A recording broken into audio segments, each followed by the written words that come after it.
सबसे बड़ा हमला, सबसे बड़ा धमाका। पुतिन ने जला डाली यूक्रेन की कैबिनेट बिल्डिंग, जहां जेलेंस्की लेते हैं युद्ध के सबसे बड़े फैसले। जेलेंस्की के दफ्तर को पुतिन ने निशाना बनाया है। यही जेलेंस्की का मंत्रिमंडल युद्ध का एक एक फैसला पास करता है। यहीं पर जेलेंस्की बताते हैं कि रूस में हमले की उनकी नई रणनीति क्या है, कहां से गोला बारूद आएगा और किस मोर्चे पर कैसे लड़ने की तैयारी है। जेलेंस्की की इस बिल्डिंग को टारगेट करने का मतलब है यूक्रेन की लीडरशिप का डेथ वारंट जारी हो गया है। पुतिन ने इस इमारत पर दागी है सबसे सटीक मिसाइल। यूक्रेन पर नया हमला पुतिन का सबसे बड़ा मैसेज है। क्या अब यूक्रेन के राष्ट्रपति व्लादिमीर जेलेंस्की पर गिरने वाली है व्लादिमीर पुतिन की मिसाइल?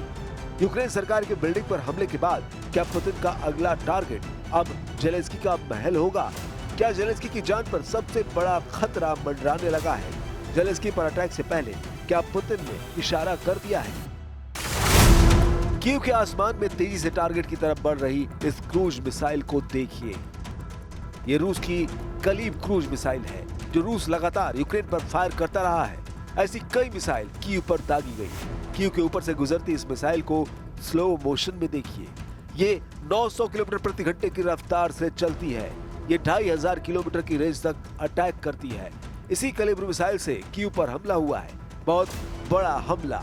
ये रूस का अब तक का सबसे बड़ा हमला बताया जा रहा है। 2022 में स्पेशल ऑपरेशन शुरू करने के बाद यूक्रेन पर रूस का सबसे बड़ा अटैक हुआ है।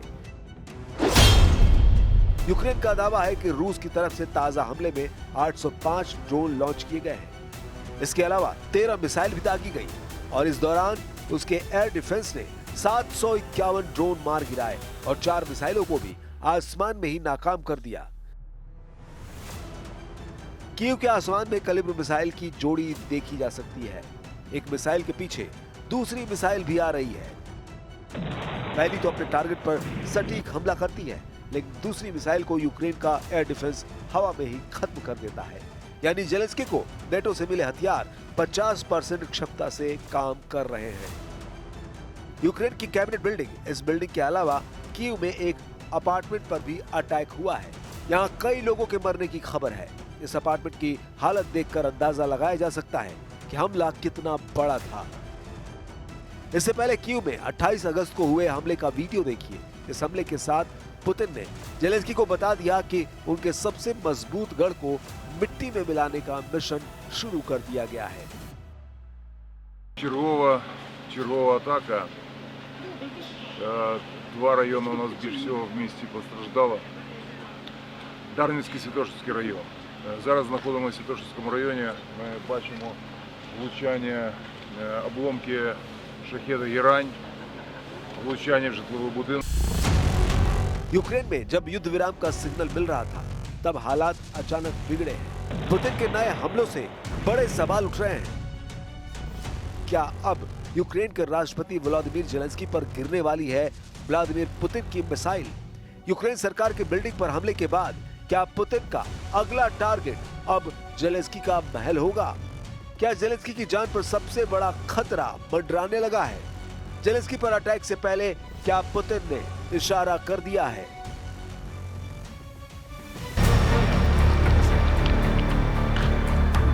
जेलेंस्की ने स्लो मोशन में वीडियो बनाया है। ये वीडियो उस फैक्ट्री का है जहां रूस की मिसाइल ने हर हिस्से के परखच्चे उड़ा डाले हैं। इस फैक्ट्री में गिरी पुतिन की हर एक क्रूज मिसाइल बता रही है कि रूस ने यहां काम करने लायक किसी चीज को जिंदा नहीं बख्शा। ये इलेक्ट्रॉनिक्स उत्पाद बनाने वाली अमेरिकी कंपनी की फैक्ट्री है।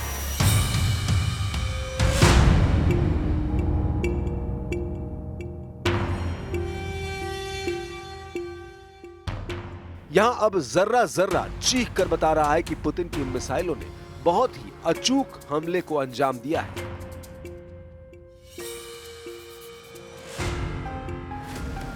जेलेंस्की इस फैक्ट्री को देखने के लिए कीव से करीब 650 किलोमीटर दूर पश्चिमी शहर ज़कारपटिया पहुंचे। ये शहर स्लोवाकिया से लगा हुआ है। पूर्व में डॉनबास पर कब्जा करने के बाद पुतिन के टारगेट पर अब पश्चिमी यूक्रेन है और ज़कारपटिया जैसे शहर पर हमला करके वो नेटो का दरवाजा खटखटाने लगे हैं।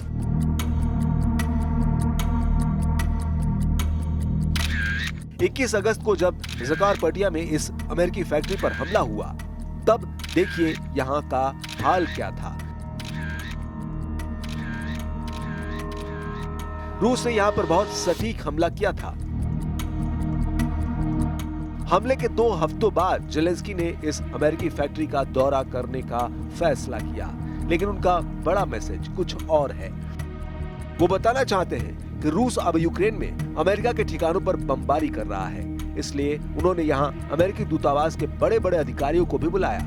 वो बताना चाहते हैं कि रूस का असली टारगेट यूरोप और अमेरिका है, या कहें कि नेटो देश है। जेलेंस्की ने बड़ा बदला लेने की तरफ इशारा भी कर दिया है। जेलेंस्की ने ऐलान किया है कि रूस के रिफाइनरी और बाकी तेल ठिकाने उनके टारगेट पर रहेंगे। Відповідає на російські удари по нашим енергооб'єктам і буде відповідати. Але ми дуже хочемо, щоб війна ця закінчилась. Але просто терпіти в темряві ніхто не буде.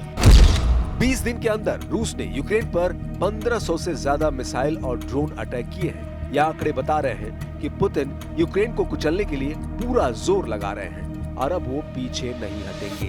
पुतिन ने इसका इरादा जाहिर कर दिया है।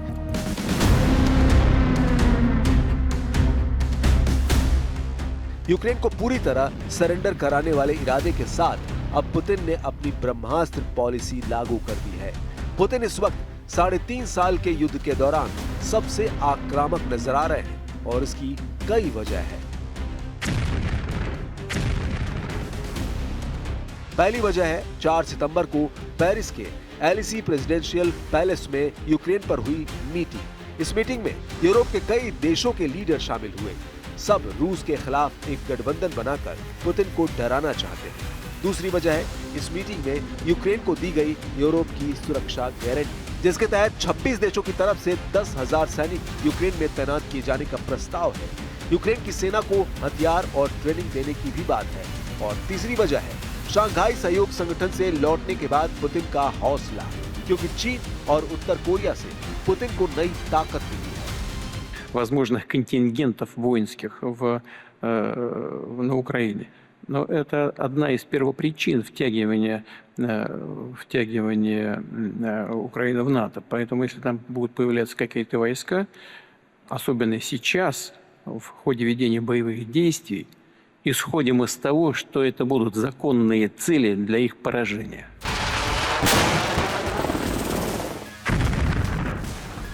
अभी ये साफ नहीं है कि यूक्रेन की मदद करने के लिए यूरोप के कौन कौन से देश आगे आ रहे हैं, लेकिन एक बात तय है कि इस वक्त पूरे यूरोप का नेतृत्व 3 देश कर रहे हैं और यही देश पुतिन की नजरों में सबसे ज्यादा खटक भी रहे हैं।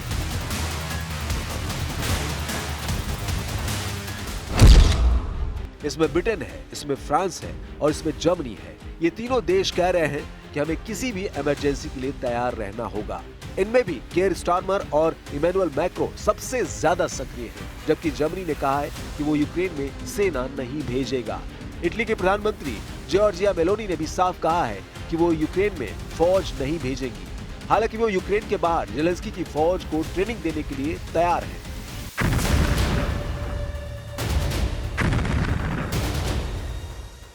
यूरोप से आने वाली मदद के बीच अमेरिका क्या करने जा रहा है, इसे लेकर यूरोप के कैंप में कुछ साफ नहीं है, या फिर इन सबको यकीन हो गया है कि अमेरिका अब अपने दम पर कुछ ज्यादा नहीं चाहता।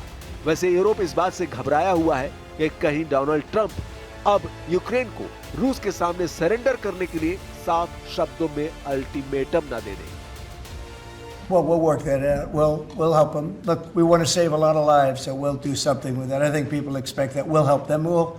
Europe will be first in by far, and they want to be first, and they want to see it end. Europe wants to see it end, and it'll end. It'll end all of a sudden. It's going to come together. You watch. Ukraine के NATO में शामिल होने की बात सबसे पहले 2008 में सामने आई थी।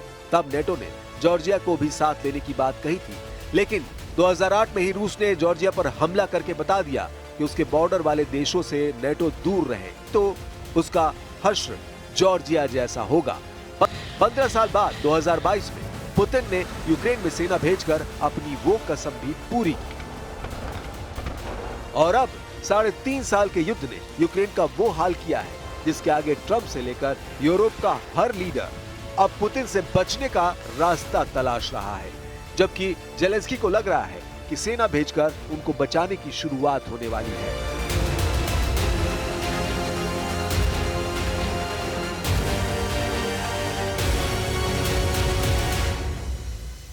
І також ми розуміємо, які країни що готові запровадити. А також це питання, про які ви сказали, що є інформація, що розгортання 10 тисяч. Я знов-таки не буду говорити про кількість, але важливо, що ми все це обговорюємо.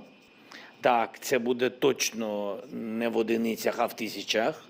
І це факт, але про це ще трішечки зарано говорити. अभी यूक्रेन के 20% हिस्से पर रूस का कब्जा है। ये करीब 1,14,500 वर्ग किलोमीटर जमीन है। इसमें क्राइमिया है, डोनेस्क है, लुहांस्क है, खेरसोन, जापोरिजिया और मारियुपोल भी है। रूस इन इलाकों को अपने सामरिक और ऐतिहासिक धरोहर मानता है और इन्हें छोड़ने के लिए बिल्कुल तैयार नहीं है। Если эти договоренности будут достигнуты, никто, пусть не сомневается, что Россия их будет исполнять в полном объеме. И мы будем уважать те гарантии безопасности, которые, конечно, должны быть выработаны и для России, и для Украины. И, повторю еще раз, безусловно, Россия будет договоренности исполнять. Но, во всяком случае... ये बात डोनाल्ड ट्रंप भी बहुत अच्छी तरह जानते हैं और पुतिन ने 15 अगस्त को अलास्का में हुई मीटिंग में इस बात को साफ भी कर दिया था। तभी उस मीटिंग के बाद ट्रंप ने कोई बड़ा ऐलान नहीं किया। जाहिर है उस मीटिंग के बाद भी पुतिन नर्म नहीं पड़े हैं और इस बात ने ट्रंप की डिप्लोमेसी को बहुत बड़ा झटका दिया है। वो पुतिन को अलास्का में बुलाकर अपने फाइटर जेट और बॉम्बर दिखाकर उम्मीद कर रहे थे कि पुतिन यूक्रेन पर थोड़ा पिघलेंगे, लेकिन ऐसा हुआ नहीं और अब पुतिन का यूक्रेन पर रुख और कड़ा हो चुका है। पुतिन साफ साफ कह चुके हैं कि यूक्रेन में युद्ध विराम पर बातचीत तभी हो सकती है जब यूक्रेन उन इलाकों से अपना दावा छोड़े जहां अभी रूस का कब्जा है। А если будут достигнуты решения, которые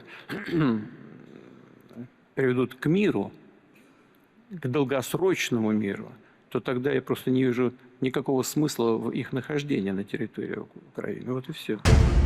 2025 में सितंबर का महीना डोनाल्ड ट्रंप के लिए बहुत दर्द समेटे हुए है। अभी ट्रंप को राष्ट्रपति बने हुए 1 साल भी पूरा नहीं हुआ है और उनके सामने यूक्रेन के अलावा अब मल्टी फ्रंट खुलते जा रहे हैं, जिसमें रूस भी है, ईरान भी है और अब बीजिंग में अमेरिका के 3 सबसे बड़े दुश्मन इकट्ठा हुए तो पैनिक साफ नजर आ रहा है। अमेरिका को टक्कर देने के लिए ये तिगड़ी जब चीन में इकट्ठा हुई तो ट्रंप को बड़ा शौक लगा। शी जिनपिंग के साथ व्लादिमीर पुतिन और किम जोंग उन का आना ट्रंप पर सितंबर में बहुत बड़ा सितम ढहाने का सिग्नल माना जा रहा है। ट्रंप के साथ यूरोप को भी घेरने के लिए रूस, चीन और उत्तर कोरिया तैयार हो चुके हैं। सितंबर में अमेरिका के खिलाफ सबसे बड़ा प्लान बनाया जा रहा है। यही डोनाल्ड ट्रंप का सबसे बड़ा डर बन चुका है। बीजिंग में सालाना परेड के मौके पर शी जिनपिंग का साथ देने के लिए रूस के राष्ट्रपति व्लादिमीर पुतिन भी शामिल हुए और उत्तर कोरिया के supreme leader Kim Jong Un भी आए। ये सब हुआ चीन में, लेकिन इसके पीछे पुतिन का दिमाग बताया जा रहा है। क्या बीजिंग में चीन, रूस और उत्तर कोरिया के लीडर्स का इकट्ठा होना अमेरिका को वार्निंग है? क्या जिनपिंग बता रहे हैं कि जैसे जापान ने द्वितीय विश्व युद्ध के दौरान सरेंडर किया था, वैसे ही अब ट्रंप को भी सरेंडर करना पड़ेगा? जिनपिंग के साथ पुतिन और किम जोंग उन क्या अमेरिका के खिलाफ सबसे बड़ा फ्रंट तैयार कर चुके हैं, जिसमें चीन भी है, रूस भी है और उत्तर कोरिया भी। यूक्रेन में चल रहे युद्ध में चीन और उत्तर कोरिया के दखल ने पुतिन को बड़ी ताकत दी है। किसी ने फौज भेजे तो किसी ने हथियार, और अब इस केमिस्ट्री को जिनपिंग ने ग्रैंड स्टेज पर लाने का फैसला किया है ताकि डोनाल्ड ट्रंप को पता चल जाए कि अमेरिका और नेटो के युद्ध में न रूस अकेला है, न चीन अकेला है और न ही उत्तर कोरिया को अकेला छोड़ा जाएगा। अब इसी फॉर्मूले को पुतिन यूक्रेन पर लागू करना चाहते हैं। वो युद्ध को अपनी शर्तों पर खत्म कराना चाहते हैं। Хочет этой встречи и предлагает эту встречу. Я сказал, готов, пожалуйста, приезжайте, мы точно совершенно обеспечим условия для работы и безопасность. Гарантия стопроцентная. Но если нам говорят, мы хотим с вами встречи, но вы поезжаете туда-то, на эту встречу. Но мне кажется, что это просто избыточные запросы в наш адрес. Повторяю еще раз, если реально кто-то хочет с нами встретиться, мы готовы. Самое лучшее место для этого – столица Российской Федерации, город-герой Москва. इसीलिए अमेरिका को टक्कर देने के लिए ये तिगड़ी चीन में इकट्ठा हुई। चीन के राष्ट्रपति शी जिनपिंग के साथ रूस के राष्ट्रपति व्लादिमीर पुतिन और उत्तर कोरिया के शासक किम जोंग उन भी हैं। डोनाल्ड ट्रंप के खिलाफ ट्रिपल फ्रंट खोल दिया गया है। ये सितंबर में बहुत बड़ा सितम ढहाने का सिग्नल माना जा रहा है। 2025 का सबसे बड़ा मोर्चा बीजिंग में रूप ले चुका है। ट्रंप को घेरने के लिए रूस, चीन और उत्तर कोरिया तैयार है। अमेरिका के खिलाफ सबसे बड़ा प्लान समझने की बहुत जरूरत है। यही बात अब डोनाल्ड ट्रंप को सता रही है। 2025 में ही रूस में हुई विक्ट्री परेड में शी जिनपिंग शामिल हुए थे। मॉस्को के रेड स्क्वायर पर जिनपिंग और पुतिन दोनों साथ साथ खड़े नजर आए। अब पुतिन ने यही ताकत जिनपिंग को दी है और बीजिंग की सालाना परेड भी ऐसा ही मौका साबित हुई। यूक्रेन युद्ध के बीच जहां यूरोप फंसा हुआ है, वहीं इसी बहाने रूस ने अपनी ताकत बढ़ाने के लिए चीन और उत्तर कोरिया को एक्टिव कर दिया है। डोनाल्ड ट्रंप को डराने वाली सबसे बड़ी बात यह है कि चीन भी परमाणु पावर है, रूस भी परमाणु शक्ति है और किम जोंग उन को तो ट्रंप रॉकेट मैन कहते हैं, यानी उत्तर कोरिया के पास भी परमाणु बम है। और इसीलिए इस ट्रिपल परमाणु फ्रंट से कैसे निपटा जाए, ये ट्रंप के लिए टेढ़ी खीर साबित हो रहा है। सवाल उठ रहा है कि अगर वर्ल्ड वॉर की नौबत आई और दुनिया इसी तरह दो खेमों में बटी, तो रूस, चीन और उत्तर कोरिया युद्ध कैसे लड़ेंगे और सबसे पहला हमला कहां किया जाएगा। इसमें कोई शक नहीं कि बीजिंग में हुई शंघाई सहयोग संगठन की बैठक ट्रंप के साथ साथ यूरोप को फंसाने वाली बहुत बड़ा टर्निंग पॉइंट साबित हो रही है। पुतिन से लेकर दुनिया के हर उस बड़े नेता को बीजिंग में बुलाकर जिनपिंग ने ये पैगाम देने की कोशिश की है कि चीन का फ्रंट तैयार है।